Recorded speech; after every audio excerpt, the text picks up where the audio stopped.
Rajasthan board of secondary education और central board of secondary education में 12th class pass करने वाले सभी छात्र जो कि एग्ज़ाम दे चुके हैं उनको मेरी ओर से अच्छी शुभकामनाएं देता हूं कि आप अच्छे अंकों से उत्तीर्ण होंगे। जैसे ही आप लोग जो है 12th क्लास पास करने जा रहे हैं तो ये प्रश्न आता है कि आप कौन से कोर्सेज लेंगे, और ये भी निश्चित करना होता है कि आप जो कोर्स लेंगे उसका उद्देश्य क्या होगा। आप में से कई कैंडिडेट्स ऐसे होंगे जो कि चाहते हैं कि वो सरकारी नौकरी में जाएं, और सरकारी नौकरी प्राप्त करने के लिए आप जानते हैं कि सरकार द्वारा जो है आरपीएससी हो, चाहे यूपीएससी हो, चाहे स्टाफ सिलेक्शन कमीशन हो, या स्टेट लेवल पे जो बोर्ड होता है वो इनकी परीक्षाएं करवाता है। और आप ये भी जानते हैं कि जब परीक्षाएं करवाते हैं तो इनका सिलेबस होता है, और हर परीक्षा का जो सिलेबस होता है बहुत वाइड होता है, और इसके लिए हज़ारों में नहीं लाखों में कैंडिडेट्स बैठते हैं। इसमें वो भी कैंडिडेट्स बैठते हैं जो कि जिन्होंने अंडर ग्रेजुएशन कर लिया है, जिन्होंने पीजी कर लिया है, और यहाँ तक कि जो पीएचडी कर चुके हैं वो कैंडिडेट्स भी इनमें बैठते हैं। तो आप जानते हैं कि कंपटीशन बढ़ता जा रहा है। तो इसके लिए आवश्यक है कि वे छात्र एवं छात्राएँ जो कि सरकारी नौकरी के लिए, चाहे वो सेंट्रल गवर्नमेंट की हो चाहे स्टेट गवर्नमेंट की हो, उनकी तैयारी करना चाहते हैं, और पढ़ाई के साथ साथ तैयारी करते हुए कैसे अपना फाउंडेशन को मजबूत करें, इसके लिए वो अच्छी गाइडेंस में यदि तैयारी करते हैं तो उनका सफलता का प्राप्त करने का जो अवसर है वो बहुत बढ़ जाता है। और आप जानते हैं कि कंपटीशन बढ़ता जा रहा है, और 12th करने के बाद हर स्टूडेंट्स ये चाहता है कि वो आगे जीवन में अच्छे जॉब्स को प्राप्त करें। कुछ जो स्टूडेंट्स ऐसे होते हैं जो कि प्राइवेट जॉब में जाते हैं,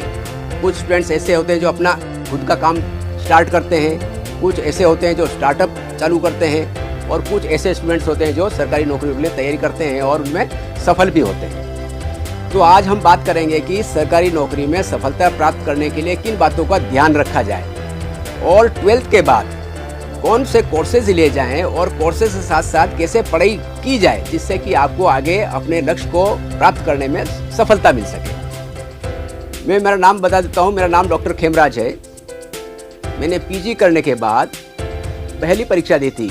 स्टेट लेवल की, जिसको कि RSN अलाइड सर्विसेज की एक कॉम्पिटिटिव एग्ज़ाम बोलते हैं, और उस एग्ज़ाम में मैंने फर्स्ट पोजीशन प्राप्त की थी।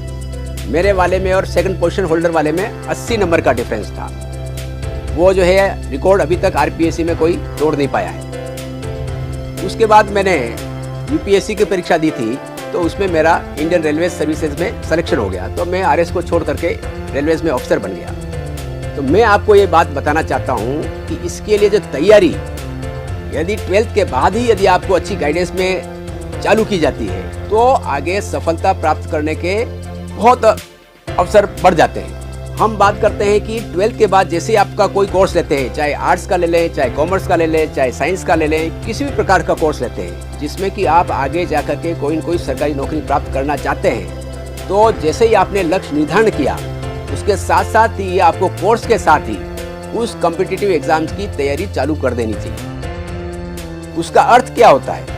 उसका अर्थ ये होता है कि हम जो पढ़ रहे हैं, अंडर ग्रेजुएशन का कोर्स जो कर रहे हो आप लोग, उसके साथ साथ ही आप तैयारी करते हो, और तैयारी में करने में सही गाइडेंस यदि आपको सही समय पर मिलती है तो आप कम से कम समय में सफलता प्राप्त कर सकते हैं। तो मैंने बताया कि मैं इंडियन रेलवेज में ऑफिसर बनकर चला गया। उसके बाद मैंने रिजर्व बैंक ऑफ इंडिया की कॉम्पिटिटिव एग्जाम दिया था, तो मेरा सिलेक्शन वहाँ पे रिजर्व बैंक ऑफ इंडिया में हो गया था। तो मैं रेलवेज को छोड़ करके रिजर्व बैंक ऑफ इंडिया में ऑफिसर बन गया। मैं हमेशा स्टूडेंट्स को यह बात बताता हूँ कि आप सभी लोगों में आगे बढ़ने का पोटेंशियल बहुत ज़्यादा है, बहुत ज़्यादा होता है हर स्टूडेंट्स में, चाहे उसका इकोनॉमिक बैकग्राउंड किसी भी तरह का हो, चाहे वो रूरल बैकग्राउंड हो, चाहे अर्बन बैकग्राउंड हो, चाहे सोशली इकोनॉमिकली आपका कैसा भी बैकग्राउंड हो, आप में इतना पोटेंशियल होता है कि इसका अनुमान आप लोगों को भी नहीं होता है, और इसका अनुमान मेरे को भी नहीं था। मैंने आरबीआई में ऑफिसर के रूप में मैंने ज्वाइन किया, लेकिन उसके बाद यूपीएससी के सेकंड अटेम्प्ट में जब मैंने दिया तो मेरा 19वीं रैंक थी ऑल इंडिया लेवल पर, तो मैंने आरबीआई की नौकरी छोड़ दी और मैं आईएएस में आ गया। तो मैं ये कहना चाहता हूँ आपको कि मैंने जो ये तैयारी की वो कोई 3 महीने या 6 महीने नहीं की, मैंने जैसे ही ग्रेजुएशन में अंडर ग्रेजुएशन में एडमिशन लिया उसके साथ साथ ही थोड़ी थोड़ी तैयारी मैंने चालू कर दी। और पीजी करने के बाद जैसे मैंने एग्ज़ाम दिए तो उसके बाद मेरा जो है फर्स्ट अटेम्प्ट में ही हर एग्ज़ाम में मैंने सफलता प्राप्त की। और अभी भी मैं सब स्टूडेंट्स को जो कि मेरे संपर्क में आते हैं, चाहे वो कॉमर्स का हो, चाहे आर्ट्स का हो, चाहे जेईएन की तैयारी करता हो, चाहे एन की तैयारी करता हो, चाहे सिविल सर्विसेज की तैयारी करता हो, चाहे आरएस की तैयारी करते हैं, चाहे सब इंस्पेक्टर की तैयारी करते हैं, उन सबको मैं गाइड करता रहता हूँ। और गाइड करने से उनका हमारी ये विशेषता होती है कि हम कम से कम समय में उस स्टूडेंट को इस लेवल पर तैयार करते हैं कि उसका हिंदी अच्छी हो जाए, इंग्लिश अच्छी हो जाए, रीजनिंग अच्छी हो जाए, साथ साथ में यहाँ की जो इंडियन इकोनॉमी के बारे में उसका नॉलेज बढ़े, इंडियन पॉलिटी के बारे में उसका नॉलेज बढ़े। और यदि स्टेट सर्विसेज के रूप में यदि नौकरी प्राप्त करने के लिए ये वो तैयारी कर रहा है तो उसके लिए राजस्थान की ज्योग्राफी, राजस्थान की हिस्ट्री, राजस्थान की आर्ट, राजस्थान की कल्चर, राजस्थान की पॉलिटी, उसके बारे में हम उसको कम से कम समय में पहली बार ही सही तरीके से सिखाते हैं। ये बहुत बड़ा प्रश्न है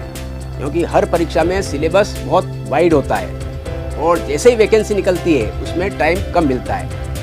तो वही कैंडिडेट्स ज़्यादा सफल हो पाते हैं जो कि पहले से तैयारी करते हैं। और तैयारी करने का मतलब सही डायरेक्शन में यदि तैयारी की जाए तो कम से कम समय में आप सफलता प्राप्त कर सकते हैं।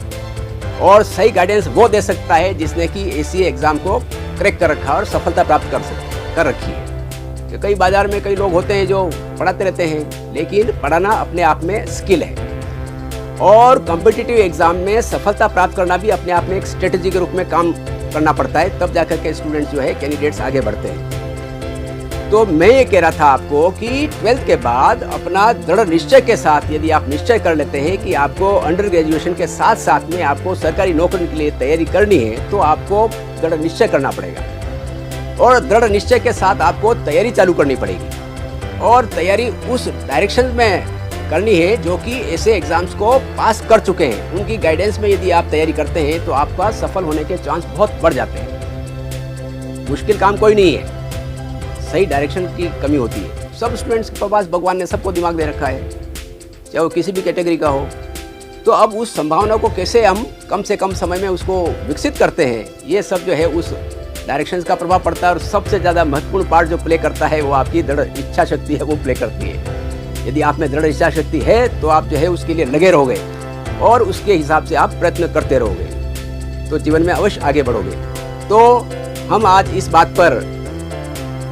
बात कर रहे हैं कि आपको 12th के बाद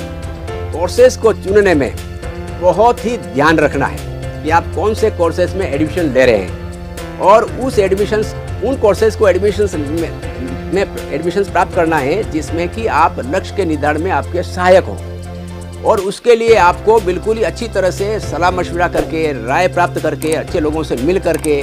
उन इंस्टीट्यूशंस में एडमिशन लेना चाहिए जो कि वो आपको जीवन में आगे बढ़ाए। भारत में कई प्रकार की इंस्टीट्यूशंस हैं, नेशनल लेवल की इंस्टीट्यूशंस हैं, सेकंड टियर लेवल की इंस्टीट्यूशंस हैं, सरकारी यूनिवर्सिटीज़ हैं, आईआईटीज़ हैं, आईएम्स हैं, सेंट्रल यूनिवर्सिटीज़ हैं, स्टेट लेवल की यूनिवर्सिटीज़ हैं और प्राइवेट यूनिवर्सिटीज़ हैं और कई कॉलेजेस हैं जो कि विभिन्न यूनिवर्सिटीज़ से अफिलेटेड होते हैं। तो कई प्रकार की हायर एजुकेशनल इंस्टीट्यूशंस हैं। तो उसमें किस इंस्टीट्यूशंस में आपको एडमिशन लेना है और आपका लक्ष्य क्या है